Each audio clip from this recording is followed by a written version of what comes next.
وسهلا يا فندم. حضرتك المدير العام؟ تمام يا فندم، امورنا. انا سليمان بيه نجيب، اهلا وسهلا. عميل قديم للشركه بتاعتكم. اهلا وسهلا. بس بصراحه بقى يا استاذ، المره دي انا صرفت منتج من عندكم ومش عاجبني في حاجات كتيره قوي. منتج ايه يا فندم انت صرفت من عندك؟ مش عارف منتج رقم 499. رقم 499. ايوه تمام يا فندم. اولا الجوده بتاعت المنتج مش عاجباني، تمام.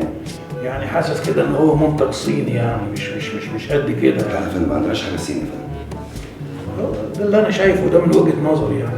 الا المنتج موجود مع سعادتك يا فندم ولا؟ لا مش موجود. مش موجود. بس هو رقم 499 حضرتك رقم ممكن 499. طب خليك معايا يا فندم ثانية. ايوه يا استاذ، ابعت لي الاستاذ اسلام مسؤول المنتج. ايوه ابعتوا لي المنتج. تشرب حاجه يا فندم؟ شكرا. خير يا استاذ محمد. ازيك يا حبيبي، عامل ايه؟ هو في منتج دلوقتي الاستاذ جاي بيقول لنا المنتج ده صيني والصيني ايه صيني؟ ده في عندنا منتجات صيني؟ انهي منتج اللي هو بيقول عليه؟ المنتج بتاعه رقمه قلت كام يا فندم؟ 499. 499. 499. ايوه. طب هو ايه المشكله فيها يا فندم المنتج؟ حضرتك حاسس كده ان التشطيب بتاعه مش قد كده يعني زي الحاجات الصيني يعني. ازاي؟ انتوا الحاجات يعني الخامات بتاعتكم بتجيبوها منين بالظبط؟ الخامات بتاعتنا بنجيبها من روسيا واوكرانيا وامريكا يا فندم. يعني مش حاسس كده ان هو مش زي الاول، يعني المنتجات بقت في تعديلات، في تغييرات كده، انا مش عارف، حاسس انها ما بقتش حلوه يعني.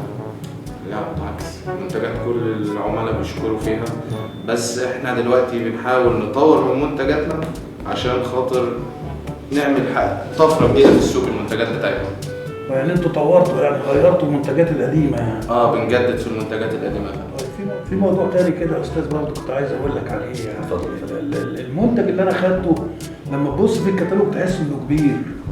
يعني اللي انا استلمته شكله صغير، حجمه صغير يعني. غير اللي موجود في الكتالوج خالص. تمام.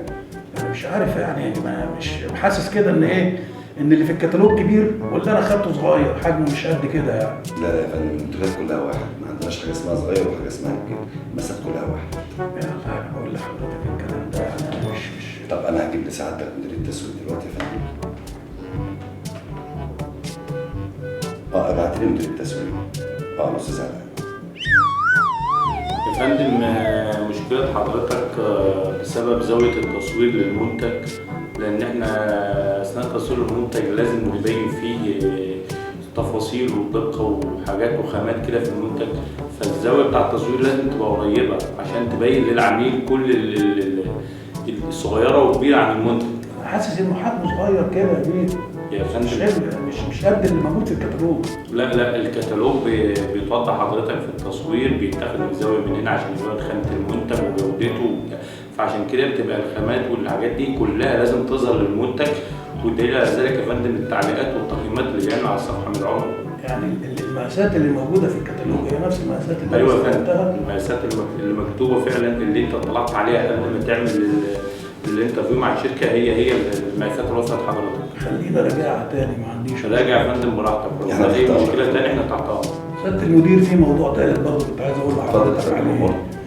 المنتج لما طلبته اتصلوا بيا قالوا لي هيوصلك الساعه 4. تمام يا فندم. المندوب اتاخر عليا ساعتين، يعني وصل الساعه 6. طبعا ده كلام مش مظبوط، لازم يبقى فيه التزام. تمام يا فندم. طيب انا هشوف كده الموضوع ده اللي ساعتك دلوقتي، اللي هو المسؤول بتاع المندوب. احنا اسفين يا فندم، وبالنسبه للمندوب اللي جه لحضرتك، المندوب ده احنا جالنا شكاوى كتير منه بالنسبه لعملاء كتير، مش بالنسبه للشكاوى اللي جت منه بالنسبه للعملاء اللي زي حضرتك، واحنا صفنا له بالنسبه للشركه خالص، فان شاء الله احنا يعني مش ان شاء الله احنا متاسفين لحضرتك مره ثانيه، واحنا بالنسبه للمندوب ده احنا خلاص صفنا له الشركه بسبب الشكاوى اللي بتيجي من ناحيته. وعلى فكره يا فندم احنا عاملين تخفيض 50%، وسعادتك كنت اول واحد فايز معانا دلوقتي، وهنعرض على سعادتك ال 50% دي هديه مننا لسعادتك، برضه بنراضي سعادتك بيها عشان سعادتك عميل مميز عندنا.